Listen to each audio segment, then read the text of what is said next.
एक ऐसा अकेला मुख्यमंत्री है जो ये भी नहीं जान पाता है कि कब वो बिल्कुल सीधे सीधे झूठ बोल रहा है। और ये तो वही केजरीवाल है ना, जिन्होंने, आपको याद होगा 2011, 12, 13 में जब इंडिया अगेंस्ट करप्शन किया था तो आरएसएस की मदद ली थी, बीजेपी की मदद ली थी। खुद कहते थे कि उसमें संघ के लोगों ने खाना परोसा था। सबसे ज्यादा जाके अरुण जेटली जी और सुषमा जी के साथ बैठ के बात करते थे। यही वो पार्टी है जिन्होंने 2015 के चुनाव में कहा था कि ऊपर मोदी नीचे केजरीवाल। तो ये किसी को भारतीय जनता पार्टी के बारे में क्या सवाल उठाएंगे? ये वही पार्टी है जिसने पूरी मेहनत की कि उत्तराखंड में कांग्रेस हारे और बीजेपी जीते। ये वही पार्टी है जो हमारे वोट काटने गोवा चले गए कि बीजेपी जीत जाए। ये वही पार्टी है जिसने 5 सीटों पे पूरी मेहनत करके हमको हरियाणा में हराया और बीजेपी को जिताया। ये वही पार्टी है जो जहां जाती है वो इसीलिए जाती है कि कांग्रेस का वोट काटे। कभी तक, आज तक आपने कभी सुना है कि इसने बीजेपी के वोट काटे हो, बीजेपी की आलोचना की हो? और ये उन्हीं राज्यों में क्यों जाते हैं जहां कांग्रेस नंबर 1 या नंबर 2 की पार्टी है? कभी इसने किसी और स्टेट में तो नहीं गए। आपने कभी ममता के राज्य में तो जाके चुनाव नहीं लड़े, आपने कभी डीएमके के यहां चुनाव नहीं लड़े, आपने कभी उड़ीसा में जाके चुनाव नहीं लड़े। तो जो पार्टी एक से नंबर बी टीम भी मानो, समझो एक बिल्कुल बगल बच्चा है भारतीय जनता पार्टी की, वो किसी पे क्या उंगली उठाएगी?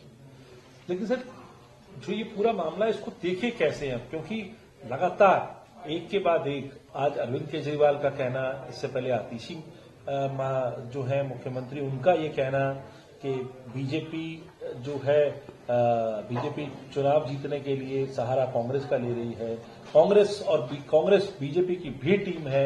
ये नैरेटिव क्यों सेट करने में आम आदमी पार्टी इस तरीके से लग रही है? देखिए, इसलिए ऐसा है ना, आम आदमी पार्टी और कांग्रेस का बहुत सा ऐसा वोटर है जो अगर आम आदमी पार्टी को छोड़ेगा तो सीधे सीधे कांग्रेस को वोट देगा। बहुत सा वोटर बीजेपी का भी है जो हमारे पास आएगा। कांग्रेस ही एक ऐसी पार्टी है जिसको आम आदमी पार्टी का वोटर भी वोट देना चाहता है और बीजेपी का वोटर भी वोट देना चाहता है। और आम आदमी पार्टी को कहीं से नया वोट नहीं मिल रहा है। उसको ये डर लग रहा है कि अगर हमारा वोटर खिसक के वापस अपनी पार्टी में चला गया तो हमारे पर खच्चे उड़ जाएंगे। और उनको ये खबरें भी आ रही है, नहीं तो 30-32 विधायक क्यों बदलते? जिस पार्टी में विधायक का कोई मतलब ही नहीं है, जिस पार्टी ने कहा था कि कस्में खाकर के हम तो ठोक पीट के बिल्कुल तय करके सबसे ईमानदार, कट्टर ईमानदार लोगों को हम टिकट देते हैं, उसने अपने अपने विधायकों को बेईमान पाया, बेकार पाया, निकम्मा पाया कि उनको बदल दिया। तो जिस पार्टी को यह भरोसा भी नहीं है कि उसके लोग जीत सकते हैं, वो डर रही है। और उसको डर किससे है? उसको कभी कभी भारतीय जनता पार्टी थोड़ी हरा सकती है। भारतीय जनता पार्टी वही 7, 8, 10 सीट लेके, चाहे हम जीतेंगे चाहे कोई जीतेगा, उसकी उतनी सीटें आनी है।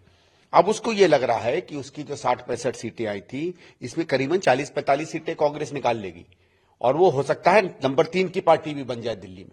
तभी हम पर हमला कर रही है।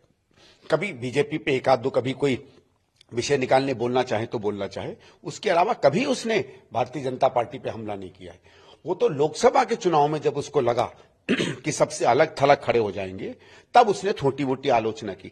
आप मुझे बताइए, जो बड़ी नीति के मुद्दे हैं नरेंद्र मोदी जी के, चाहे बड़े बड़े इंडस्ट्रियलिस्टों के साथ खड़े होने की बात हो, चाहे सांप्रदायिकता के सवाल पर बात हो, चाहे दिल्ली के दंगों की बात हो, कब अरविंद केजरीवाल ने सड़क पे आके विरोध किया है सरकार का? कभी नहीं।